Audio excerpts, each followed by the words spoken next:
Alright guys, so here we are for part number 23 of the F1 2014 Career Mode Championship. This is round 4 for season 2 though, and we're here in China, running with a McLaren Honda livery for this round, courtesy of Aeterno UK, who made this livery for me. So, got to say a big shout out to him, and I'll leave a link to his channel down in the description if you want to go check him out. So, without further ado, here we are in the race. We've actually qualified in 10th place. China, honestly, it's one of my worst tracks in the entire calendar, so I wasn't really expecting any fireworks in this race. So we'll see how we go. I am feeling like I'm better than 10th place. I could have got a better lap out of Q3. So we'll see how we go in the race. Tyre wear is probably going to be a big factor in this race. We just need to get off to a good start in this first stint, and then we'll see how we go. So here we go for the Chinese Grand Prix. Wish me luck.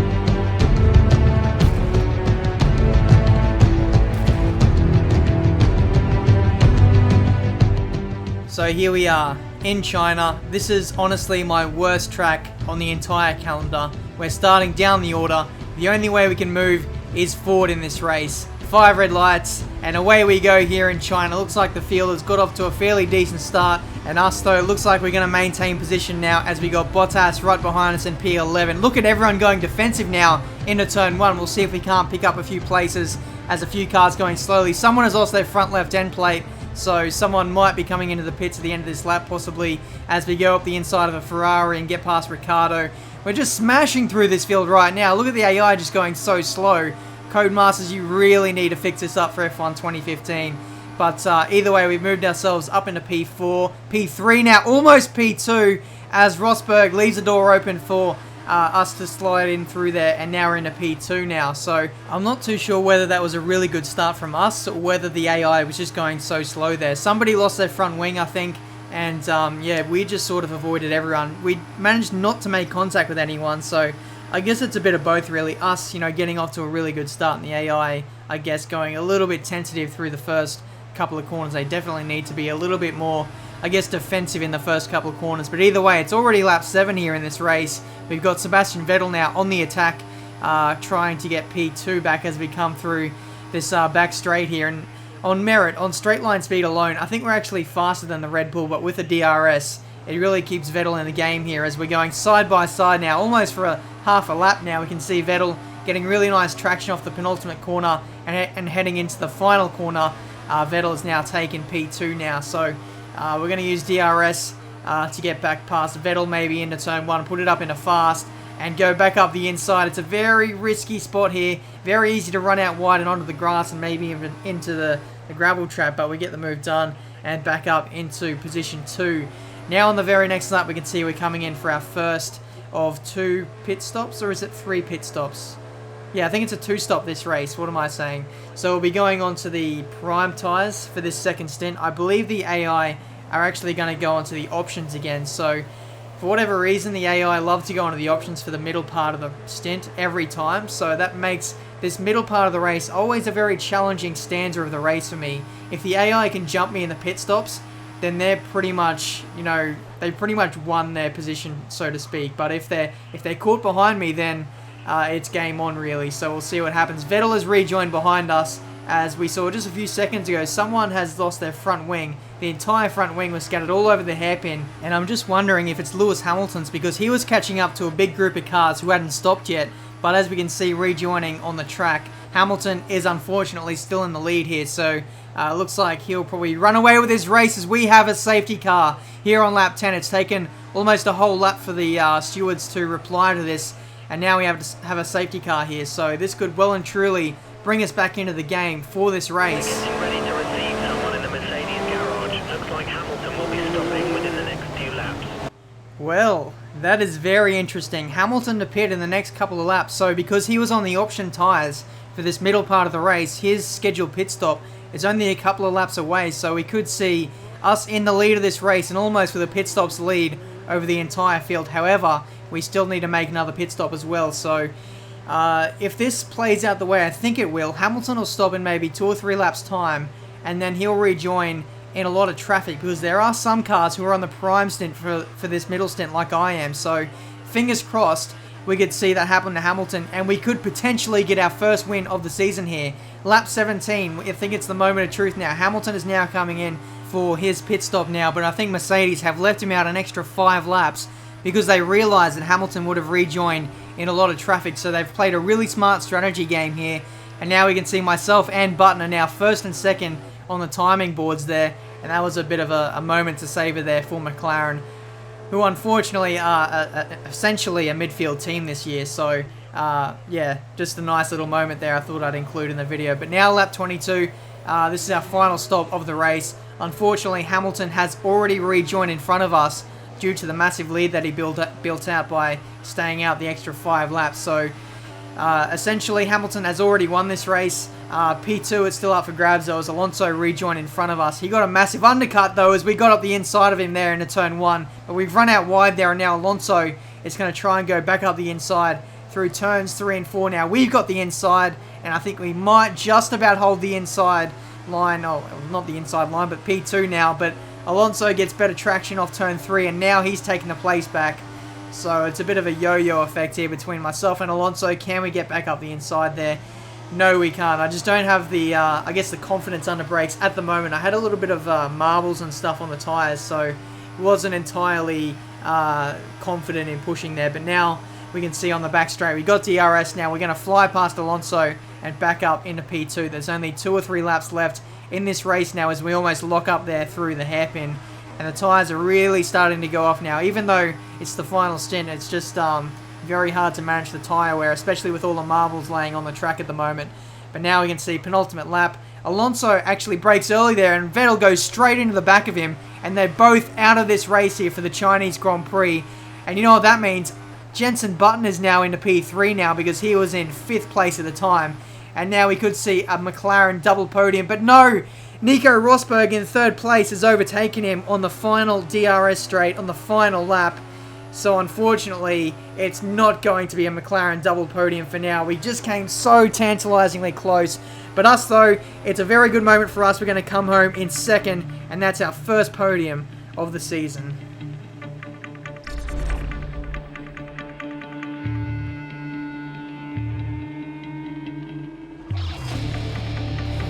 Second place. Brilliant driving. Brilliant driving.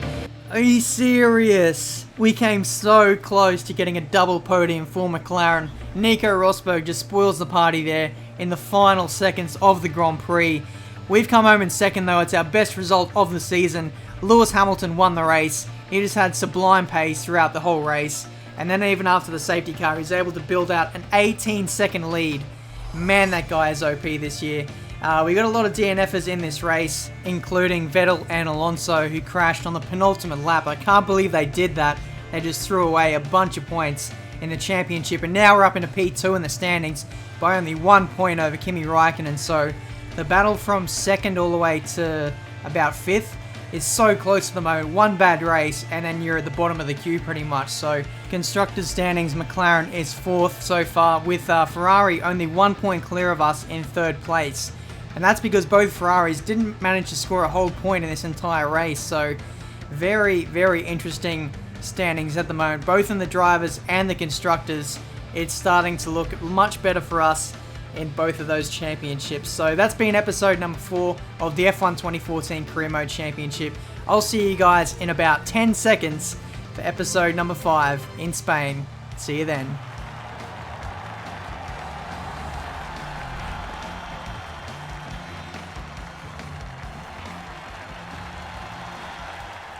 Alright guys, so here we are for the next race in Spain. I thought I'd do this race, or this episode, as a double race episode, just to do something a little bit different and get both of the worst tracks of mine out of the way in one go. So here we go in qualifying 1 here, we put on a set of prime tyres. We're still going to be on this current livery because I think it's given me a bit of good luck as we saw in China. But now, qualifying 1, we can't even break out of the dropout zone at the moment. Still only 18th place. at the moment, and this is our third lap. Absolutely no time left in the session. I was actually really lucky that I put 5 laps of fuel in the car, because normally I only put 3 laps in and go for 1 lap, so very lucky on this occasion. But so far we're very close to the cutoff point of Maldonado, only 400ths away from his time. If we can find just a little bit more pace in the third sector. We made a few mistakes in the previous laps, but hopefully this time we can get out of Q2 or Q1, and we've only just, well, we did that quite convincingly in the end. So we found about 6/10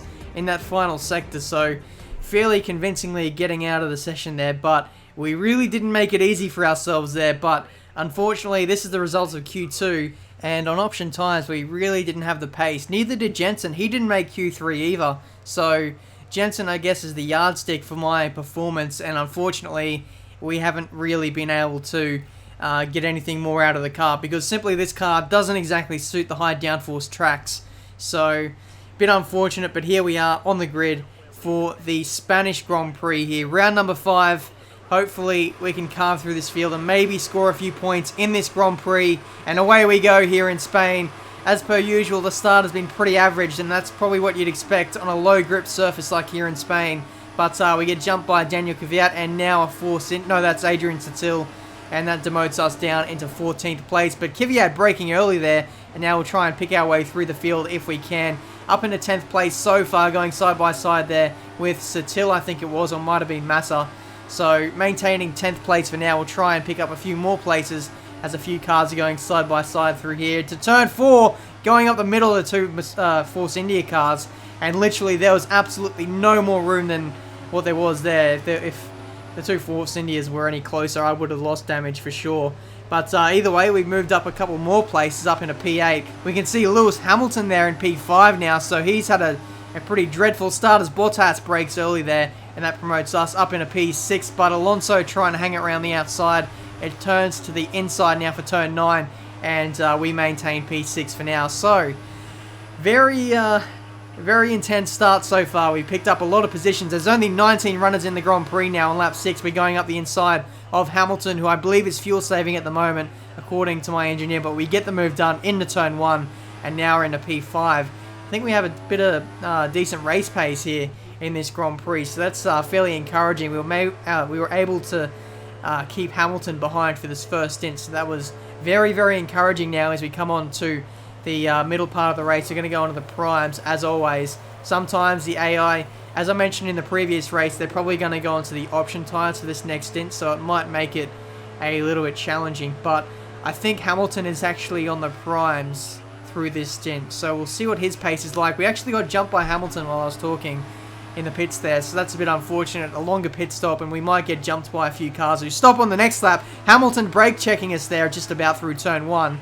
That's just about dangerous driving, because he was past the apex and still braking. I have absolutely no idea what he was doing. But now lap 12, a few laps later, we can see Jensen Button making his pit stop, and he was behind us, but due to the slow pit stop and getting held, he's jumped us in this round of pit stops as we go back up the inside of Hamilton there, back up into P6. Now lap 22, we're coming in for our final pit stop. You can see the sky is starting to get a little bit darker. That's because there was a 7% chance of rain to occur in this race, and we might see some of that occur right at the end. My engineer said about 15 minutes to light rain, so I thought I'll go into a set of options here. I was really debating whether to go on options or primes, but we've been held again in the pits, and surprise Lewis Hamilton has jumped us, so maybe that's Codemaster's favoritism there. I have absolutely no idea. But now Hamilton got away. He's on the option tyres now. He's much faster on the options, I must say, than what he was on the primes. And he got past Bottas there on the previous clip on the start-finish straight there. And now we got to pass Bottas as well to try and get back at Hamilton up the inside. Bottas going a bit slowly there. And we caught him napping there. Up into P8 now. So about 8 laps to go as we cut now to lap 31. It's now starting to rain. The grip is really starting to dissipate now as the rain is coming down. I'm thinking about coming in for a set of intermediate tyres now, because look at the tyre temperatures there. They're getting into the blue range, and you can't really drive on a track when the tyre temps aren't exactly up to temperature. So here we go. Final pit stop. Hopefully it's a good one. 3.7 seconds. So finally, for the first time in this race, we haven't been held up by Lewis Hamilton.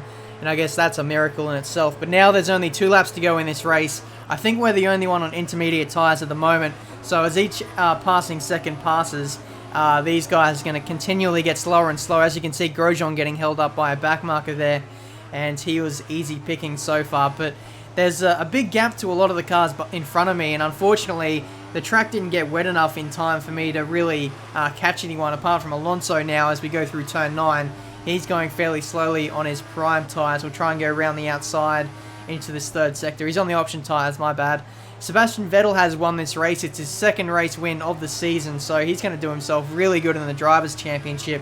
But us, though, we're going to come home in P9. Unfortunately, the strategy just didn't really work out for us today. I was hoping for something like Suzuka, where we might have passed a lot of cars and maybe got a podium, but unfortunately, the track just didn't get wet enough in the end there. So I thought it was worth the risk. You got to risk it to get the chocolate biscuit. And I thought maybe staying out probably would have given us a much worse result, because as you guys know, the AI have traction control, and those guys pretty much just stay on the road no matter what the conditions are or how worn their tyres are. For a player with a wheel, it would have been almost impossible to keep the car on the track and probably maintain position, let alone finish in the points. So I think we did fairly well in this race given the circumstances, but Vettel won the race. Ricciardo came home in second for a Red Bull 1-2. Nico Rosberg home in third, Jensen home in fifth, and luckily for us, Lewis Hamilton didn't have the best of races today. He finished in P6, so that's going to, I guess, give us a little break in the drivers' standings, I guess. And looking at the drivers' standings now, we're down into P5. If you remember, after China, we were up into P2. So, as I was saying before, just one bad race, and you've dropped like 3 or 4 positions. It's just that close in the championship at the moment, but that's been this episode of Career Mode for today, a double race episode. Leave a like if you enjoyed that. The next race will be in Monaco, and I can tell you guys, it's going to be a 100% race. So I'm very much looking forward to that track. As you guys know, Monaco is probably one of my strongest tracks, so I'll be aiming to win that race. If I don't win it, I'll probably crash out due to the realistic damage. But that's been this episode for today. If you enjoyed it, make sure you leave a like. And let me know if you want to see a 100% race in Monaco. So until then, guys, I'll see you next time.